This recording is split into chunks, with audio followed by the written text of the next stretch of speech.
ओडिशा रे भारतीय जनता पार्टी सरकार आसिला परे ओडिशावासी को आमे बहुत भल शासन जोगेचु। जो विजु जनता दलर बंधु माने कहउचंती टिके तांको निज भितर को से माने अनांतु से माने कौन करथिले।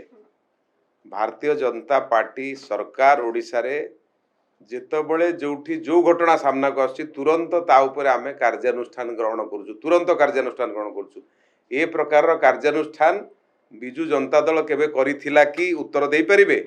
मु तो तांको प्रश्न करूछि। जो बाबू प्रश्न करूचंती तांको समय रे ओडिशा रे घटिथिबा विभिन्न विपर्यस्त आईन श्रृंखला परिस्थिति को सुधारे पे से माने कोन करछन तार उत्तर दियंतु। गिरफ्तारी टेपरा करू नथिले आपण जदि आपनक दलर लोक कोठी इन्वॉल्व थिला। आम सरकार तो पदा को बाहर करी जी भी जोटी दोषी होची तुरंत ताकू धरा जाउची एवं दृढ़ कार्यानुष्ठान निया जाउची। तेणु जो बाबू माने विजु जनता दलर कहउचंती से माने बहस आमो साथरे आसंतु धरिकरी कागज पत्र मो साथरे बसिकरी कहिबे। गोटे पारदर्शी सरकार, उत्तरदायी सरकार जी स्पष्ट भाव रे लोकंकर जोटी समस्या है से समस्या स्थान रे पहुंची समाधान करूची। एभଳି एक सरकार आगुरु केबे आपण देखिनते। बहुत क्विक आमे पहुंचुचु, सांगे सांगे निष्पत्ति निया जाउची।